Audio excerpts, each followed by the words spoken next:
Hathras gangrape case पर CM योगी ने तोड़ी चुप्पी, बोले कतई नहीं बचेंगे दोषी। पीएम को भी दी जानकारी, मामले की शीघ्र जांच और त्वरित न्याय का दिलाया भरोसा।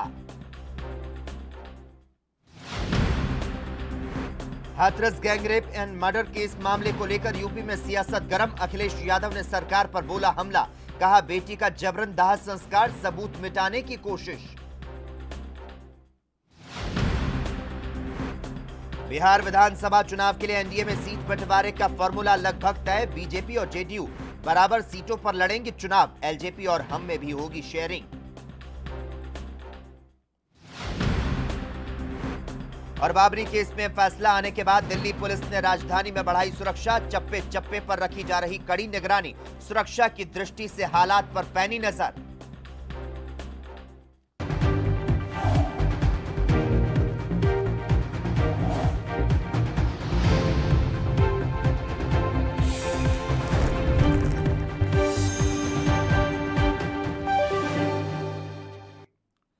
नमस्कार, एएनबी न्यूज में आपका स्वागत है और मैं हूं आपके साथ लोकेश लकी जगवानी। और अब खबरें विस्तार के साथ।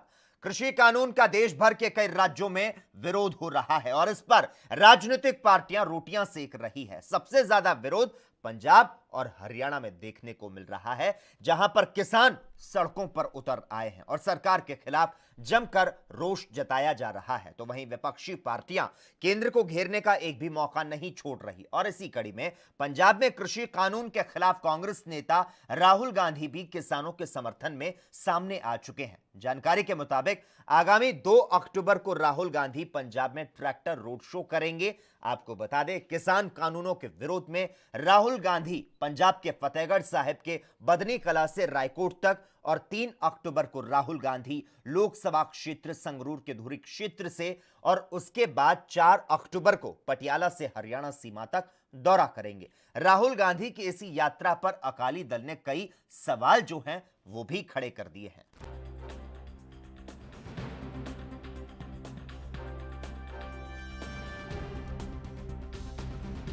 राहुल गांधी जो है वो ट्रैक्टर रोड शो करने वाले हैं 2 अक्टूबर से पंजाब में कृषि कानून के खिलाफ कांग्रेस नेता राहुल गांधी किसानों के समर्थन में सामने आए।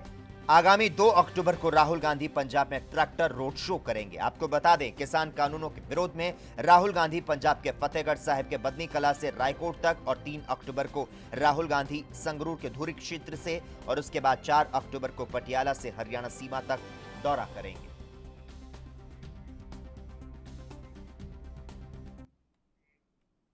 हाथरस में गैंगरेप के शिकार दलित लड़की के मौत के बाद परिवार की मर्जी के बगैर दाह संस्कार किए जाने की घटना ने विपक्ष को पुलिस और सरकार पर हमला करने का बड़ा मौका दे दिया है। इस घटना को लेकर उत्तर प्रदेश में सियासत गर्म हो चुकी है। सपा के राष्ट्रीय अध्यक्ष और पूर्व मुख्यमंत्री अखिलेश यादव ने इस मामले को लेकर सरकार पर हमला बोला है।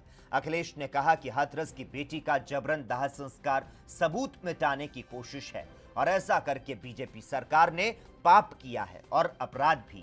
हमने आधिकारिक हैंडल पर सपा मुखिया ने लिखा है कि हाथरस की बेटी बलात्कार हत्याकांड में शासन के दबाव में परिवार की अनुमति बिना रात्रि में पुलिस द्वारा अंतिम संस्कार करवाना संस्कारों के विरुद्ध है। यह सबूतों को मिटाने का घोर निंदनीय कृत्य है।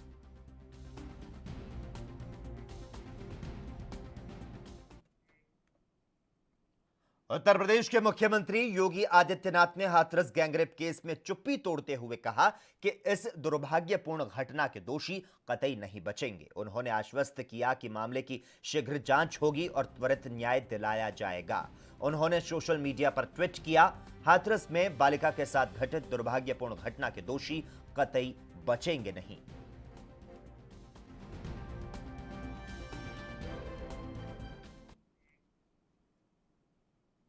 उत्तर प्रदेश के हाथरस में गैंगरेप पीड़िता का बीती रात को अंतिम संस्कार कर दिया गया। पुलिस पर आरोप है कि बिना परिवार वालों की मर्जी और मौजूदगी के पुलिस ने जबरन अंतिम संस्कार कर दिया। इस मामले पर पीड़िता के भाई ने भी अपना बयान दिया है।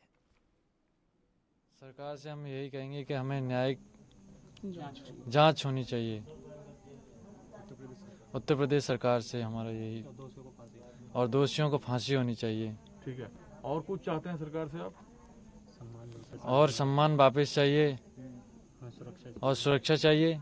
आप अपने ही घर में इतने सुरक्षित हैं कि आपको ताला बंद करके रहना पड़ रहा है। जी सर, डर की वजह से हम लोग यहाँ पे अंदर प्रशासन से हम बहुत प्रेशर डला हुआ है।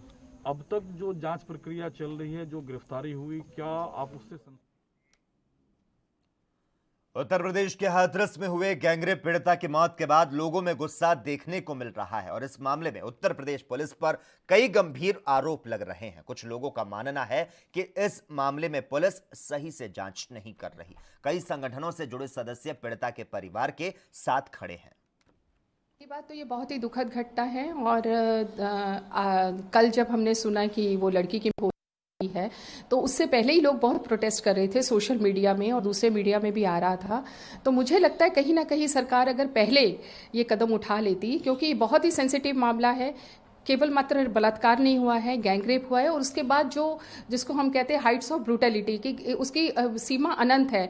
उसकी रीढ़ की हड्डी तोड़ना, उसके हाथ पांव तोड़ देना और जीभ को काट देना ताकि वो किसी का नाम ना ले सके। तो वो पहले ही बहुत बुरी हालत में थी और बहुत जिसको हम कह सकते हैं कि बहुत प्लान करके ये क्राइम हुआ है। जिस तरह से क्राइम उसका सामूहिक बलात्कार होने के बावजूद पुलिस के थाने के चक्कर लगाने पड़े उनको, तब जाकर कहीं कार्रवाई शुरू हुई थी। एक तो उसके साथ बलात्कार, उसके बाद वो अपनी ज़िंदगी की जंग लड़ते लड़ते हार गई, मर गई। मरी हुई बच्ची को, उसके माता पिता को साथ सम्मान, अगर अंतिम संस्कार करने की भी इजाज़त ना मिले तो ये कौन सा देश है और कौन सा प्रदेश है। यहाँ बात किसी राजनीति की नहीं है, यहाँ बात इंसानियत की है, मानवता की है, धर्म की है। हिंदू धर्म के रिवाज के अनुसार भी जो सूरज डूब जाता है उसके बाद दाह संस्कार नहीं किया जाता है। तो ये ऐसी क्या जल्दबाजी थी उत्तर प्रदेश सरकार को, किस बात की जल्दी थी? प्रश्न ये उठता है कि या तो आप कुछ छुपाने की कोशिश कर रहे थे इसीलिए आपने जल्दबाजी में। हाथरस में हुई 19 साल की लड़की के साथ रेप की घटना पर राजनीति हो रही है, तो वहीं अब हाथरस के जिला अधिकारी ने कहा कि परिवार की सहमति के बिना अंतिम संस्कार किए जाने का आरोप गलत है। पिता और भाई ने रात में अंतिम संस्कार करने के लिए अपनी सहमति दी थी। अंतिम संस्कार के समय परिवार के सदस्य मौजूद थे। पीड़ित के शव को ले जाने वाले वाहन 12:45 से 2:30 बजे तक गांव में मौजूद थे।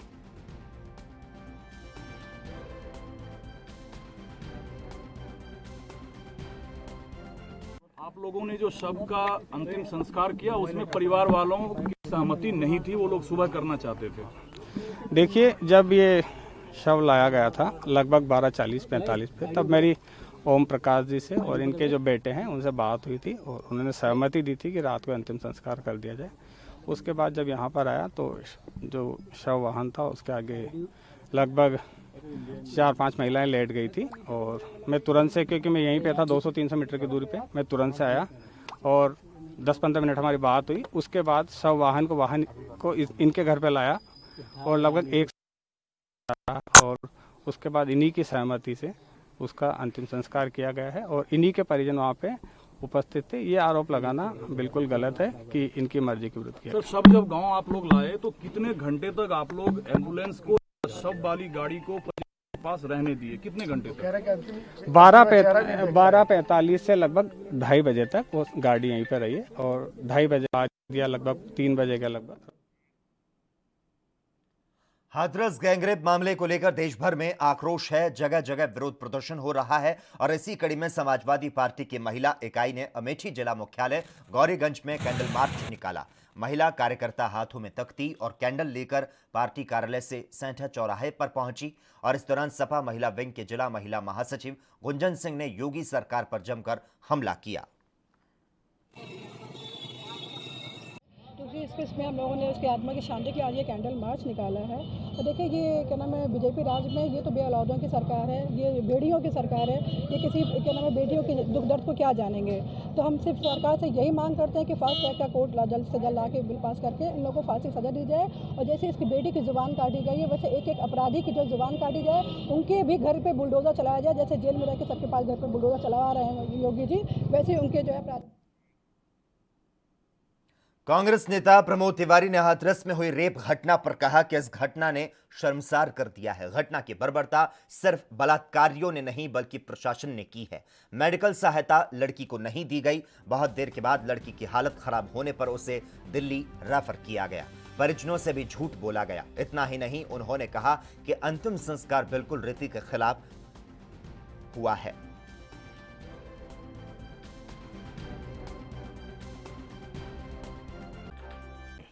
शर्मसार कर दिया है भारतीय जनमानस को। बर्बरता तो हुई थी निर्भया के साथ भी, और इसकी बर्बरता सिर्फ बलात्कारियों ने नहीं की, हमारे कानून व्यवस्था ने भी की, प्रशासन ने भी किया। जिस तरह से लड़की को कई टुकड़ों में उसकी एफआईआर हुई, जिस तरह से वो जो मेडिकल सहायता मिलनी चाहिए था, आज उनकी मां कह रही है, पिता कह रहे हैं कि वो नहीं मिली है अलीगढ़ में। यही नहीं, बहुत देर में जब उसकी सांसें थमने सी लगी तो उसे दिल्ली रेफर किया गया। यही नहीं, जब उसने अपनी अंतिम सांसें ले ली तो उसके भाई और उसके पिता से झूठ पर झूठ बोला गया कि अभी उसका पार्थिव शरीर अंदर है। फिर उसे ले जाया गया हाथरस। हाथरस में जो अंतिम संस्कार हुआ वो हिंदू रीत के खिलाफ हुआ। वहीं कांग्रेस नेता पीएल पूनिया ने कहा कि सही इलाज न होने के कारण लड़की की मौत हो गई है। दिल्ली पुलिस के साथ मिलकर बॉडी का अंतिम संस्कार किया गया। परिजनों को बिना बताए अंतिम संस्कार भी सम्मान के साथ नहीं हुआ। पीएल पूनिया ने योगी सरकार पर आरोप लगाते हुए कहा कि उन्होंने दलित होने के कारण ऐसा किया है। उन्होंने सीएम योगी से इस्तीफा देने को कहा है। हाथरस में घटना हुई थी जिसमें दलित महिला के साथ गैंगरेप हुआ और प्रशासन के द्वारा सही इलाज ना उपलब्ध कराने की वजह से कल उसकी मौत हो गई। ये सभी लोग दुखित थे, लेकिन उसके बाद की जो घटना हुई वो शर्मसार करने वाली है। कल रात तक परिवार, जो पीड़िता के परिवार, उनके माता पिता और भाई सब यहाँ दिल्ली में थे, सफदरजंग हॉस्पिटल में थे, हम लोग उनके साथ में थे। उसके बाद अचानक पुलिस से, दिल्ली पुलिस से मिलकर और बॉडी को बगैर माता पिता को बताए हुए, परिवार को बताए हुए और हाथरस ले गए। जब उन्हें पता लगा तो वो गए, लेकिन उन्हें वहाँ मौके पर जाने नहीं दिया गया। परिवार के किसी सदस्य को नहीं जाने दिया, गांव वालों को नहीं जाने दिया। अकेले पुलिस और प्रशासन ने वहाँ अंतिम संस्कार उनका। उत्तर प्रदेश के जनपद हाथरस में दुष्कर्म पीड़िता का शव मंगलवार देर रात 1 बजे गांव लाया गया। शव को घर की जगह अंत्येष्टि स्थल पर ले जाने को लेकर गांव में विरोध शुरू हो गया और इसको लेकर लोगों की पुलिस से हाथापाई हुई। बलूगढ़ी की पीड़िता की मौत के बाद दिल्ली से लेकर हाथरस तक हंगामा रहा। दिल्ली में प्रदर्शनकारियों को समझा बुझाकर जैसे तैसे रात 9:30 बजे शव को हाथरस के लिए रवाना किया गया। यहां गांव में मथुरा, आगरा, अलीगढ़, एटा समेत कई जिलों की फोर्स को तैनात किया गया।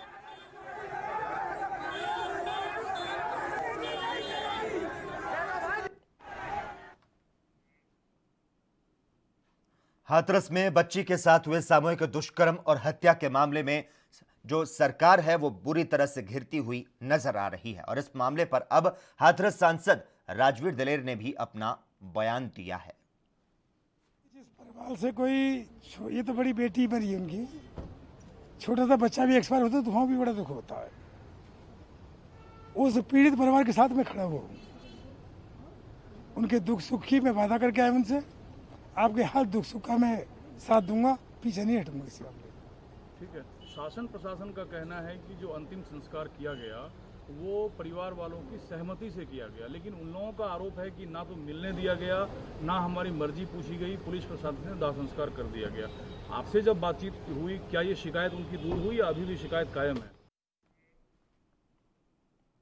और इस बीच इस वक्त की बड़ी खबर सामने आ रही है। तमाम दर्शकों को बता दें, बाबरी मामले पर कोर्ट के फैसले पर कांग्रेस ने आपत्ति जताई है। कांग्रेस नेता रणदीप सुरजेवाला ने फैसले को संविधान के खिलाफ बताया।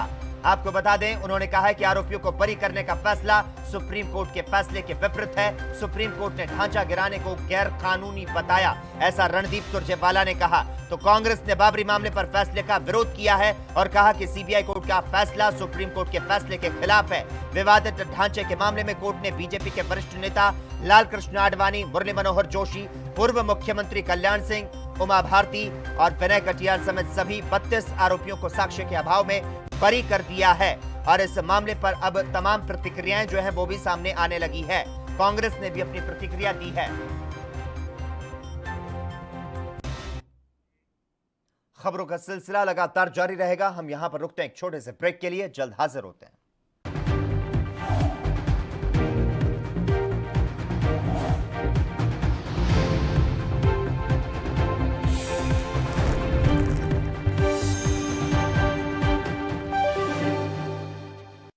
सबसे अलग अंदाज, हम बनेंगे आपकी आवाज, सवालों की धार, खबरों की बौछार, सिर्फ मेरे साथ एएनबी न्यूज पर।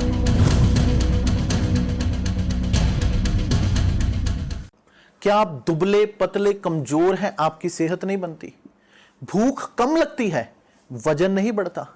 दरअसल मेन बात खाना पीना खाना नहीं है, मेन बात है खाया पिया लगना। और अगर खाया पिया लगेगा ही नहीं तो सेहत बनेगी कैसे?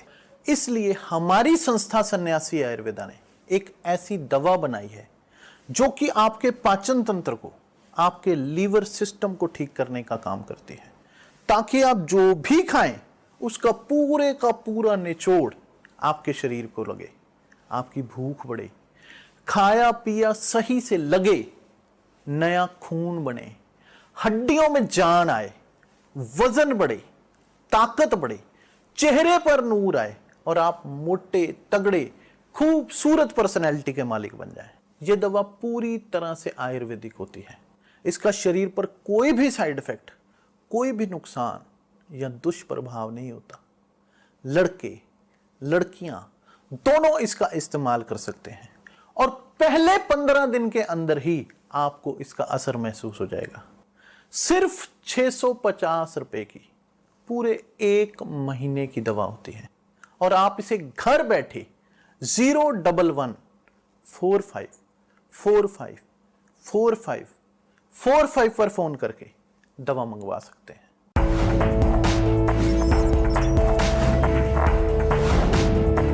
कम ब्रेक और ज्यादा खबरों के साथ देखिए ANB news in channel number पर।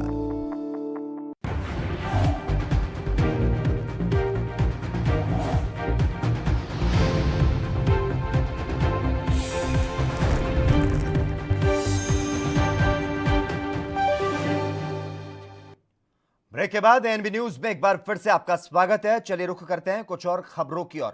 उत्तर प्रदेश के हाथरस में गैंगरेप और प्रताड़ना की शिकार युवती का आधी रात को जबरन बिना रीति रिवाज के अंतिम संस्कार कर दिया गया। घर वालों को शव भी नहीं दिया गया। यह आरोप हाथरस पुलिस और प्रशासन पर लगे हैं। हालांकि हाथरस के जॉइंट मजिस्ट्रेट प्रेम प्रकाश मीणा ने इन आरोपों को गलत बताया है।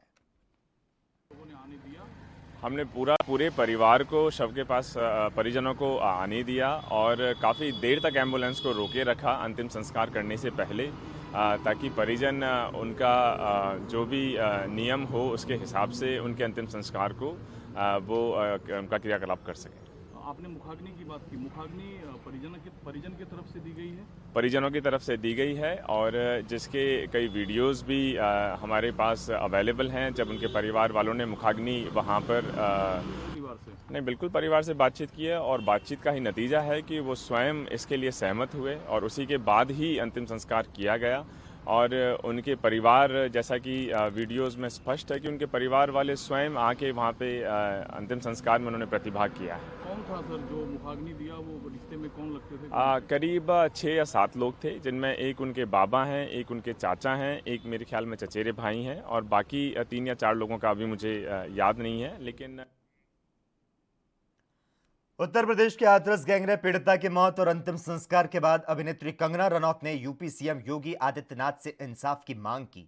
कंगना रनौत ने यह कहा कि हाथरस गैंगरेप पीड़िता के आरोपियों को भी हैदराबाद गैंगरेप पीड़िता के आरोपियों जैसी सजा मिलनी चाहिए। कंगना ने ट्वीट करते हुए कहा कि मुझे सीएम योगी आदित्यनाथ पर पूरा भरोसा है।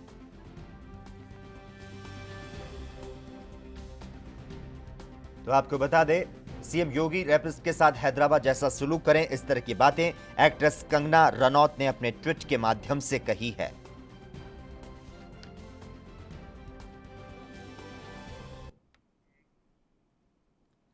अट्ठाईस साल के बाद बाबरी विध्वंस मामले में कोर्ट ने सभी आरोपियों को बरी कर दिया है, जिसके बाद से राजनीति में भी हलचल तेज हो चुकी है। और इसी कड़ी में कांग्रेस नेता राशिद अलवी का बयान सामने आया। उन्होंने कहा कि अगर अदालतों के फैसले इसी तरह से आएंगे तो अदालत का सम्मान कम होता चला जाएगा। इसके अलावा उन्होंने हाथरस कांड पर भी बयान देते हुए क्या कुछ कहा, आइए सुनाते हैं आपको।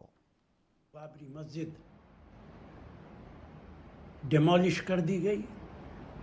अदालत का कहना है कि ना कोई मुजरिम है और ना कोई जिम्मेदार है। आप बतलाओ कि इंसाफ कहां से मांगे? सारे कातिल, सारे हाकिम, सारे मुंसिफ एक से हैं। कहां जाए इंसाफ मांगने के लिए? सबको बरी कर दिया गया।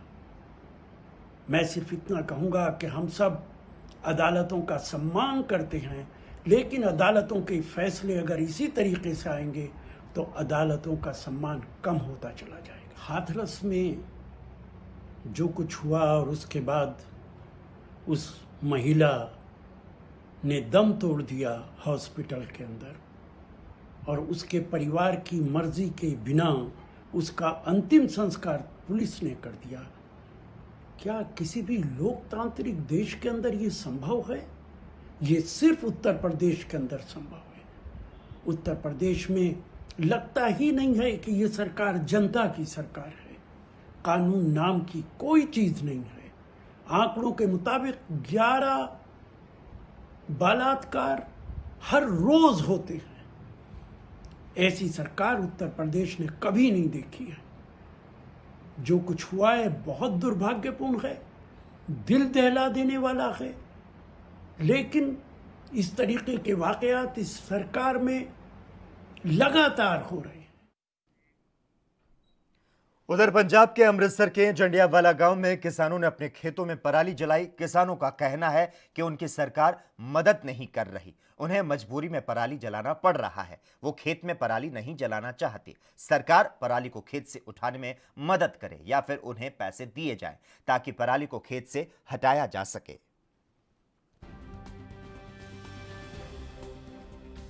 ਇਹ ਪਰਾਲੀ ਜਿਹੜੀ ਅਸੀਂ ਖੇਤਾਂ ਦੇ ਵਿੱਚ ਤਾਂ ਸਾੜਦੇ ਆ ਵੀ ਸਾਡੀ ਕਿਸਾਨ ਦੀ ਇੱਕ ਮਜਬੂਰੀ ਬਣ ਜਾਂਦੀ ਆ, ਕਿਉਂਕਿ ਸਾਡਾ ਪਹਿਲਾਂ ਹੀ ਜਿਹੜਾ ਵਾ ਖਰਚਾ ਜਿਹੜਾ ਬਹੁਤ ਲੱਗ ਜਾਂਦਾ ਵਾ ਤੇ ਜਦੋਂ ਹੁਣ ਅਸੀਂ ਪਰਾਲੀ ਸਾਂਭਦੇ ਹੁੰਦੇ ਨਾ ਅਸੀਂ ਇਹਨੂੰ ਕਿਸੇ ਬੰਨੇ ਸਾਂਭ ਸਕਦੇ, ਨਾ ਸਾਡੀ ਸਰਕਾਰ ਬਾਂਹ ਫੜਦੀ ਆ।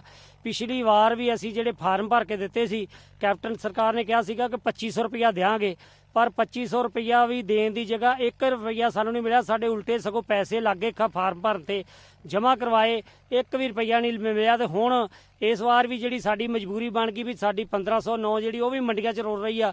1500-1600 रुपये जोड़ा वा प्राइवेट व्यापारी जोड़े साडा झोना खरीद रहे आ। वजन भी जोड़ा वा बहुत घट निकल रहा वा, 12-14 क्विंटल निकल रहा। तो असीं उधरों भी मार खा के तो इधरों मार के उल्टा खर्चा सानू चढ़ गया। मुख्यमंत्री योगी आदित्यनाथ ने उत्तर प्रदेश के 7 जिलों में बने अस्पतालों का लोकार्पण किया। बरेली में 300 बेड कोविड-19 अस्पताल का लोकार्पण करते हुए प्रधानमंत्री, आपको बता दें कि इस मामले पर मुख्यमंत्री योगी आदित्यनाथ ने कहा कि इससे कोरोना संक्रमितों के इलाज में काफी सहूलियत होगी। सीएम योगी ने कहा कि अस्पताल में आईसीयू वार्ड में 18 वेंटिलेटर लगाए गए, सेंट्रल ऑक्सीजन सिस्टम भी तैयार हो चुका है। अब यहां कोविड-19 L2 चिकित्सा सुविधाएं शुरू हो चुकी है। बेहतर स्वास्थ्य सुविधा हर एक नागरिक को उपलब्ध कराना ये सरकार की जिम्मेदारी है। सरकार अपनी जिम्मेदारियों को पूरी प्रतिबद्धता के साथ निभाएगी। मैं एक बार फिर से जनपद मिर्जापुर, भदोई, शामली, बरेली, अमेठी और संत कबीर नगर के माननीय सांसदगण, माननीय विधायकगण इन सबको हृदय से बधाई देता हूं और विश्वास व्यक्त करता हूं कि ये चिकित्सालय इस संबंधित जनपद की स्वास्थ्य आवश्यकताओं की पूर्ति करने में सफल हो। नए कृषि कानूनों को लेकर चल रहे विवाद के बीच बीजेपी किसान मोर्चा के अध्यक्ष राजकुमार ने चंडीगढ़ में प्रेस वार्ता की, जहां उन्होंने इन कृषि कानूनों से जुड़े सवालों के जवाब दिए। खबरें लगातार जारी रहेंगी। हम यहां पर रुकते हैं एक और छोटे से ब्रेक के लिए।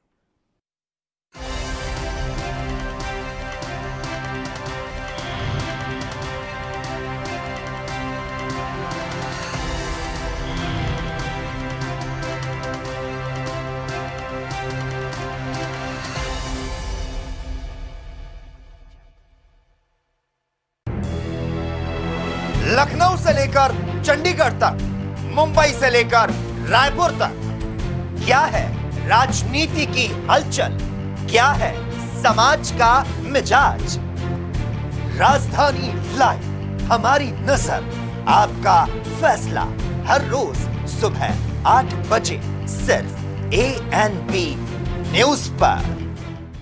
सबसे अलग अंदाज, हम बनेंगे आपकी आवाज, सवालों की धार, खबरों की बौछार, सिर्फ मेरे साथ ANP न्यूज पर।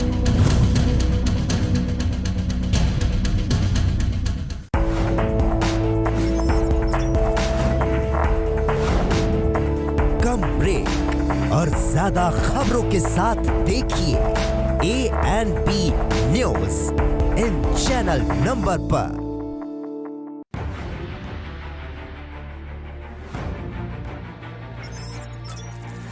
खबर चाहे सियासत की हो या सरकार की,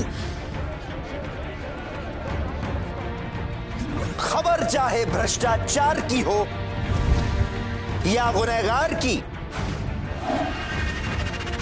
दिन भर में क्या रहा देश जगत का हाल, किस मुद्दे ने बनाई किसकी सरकार, रखते हैं हम सब पर नजर।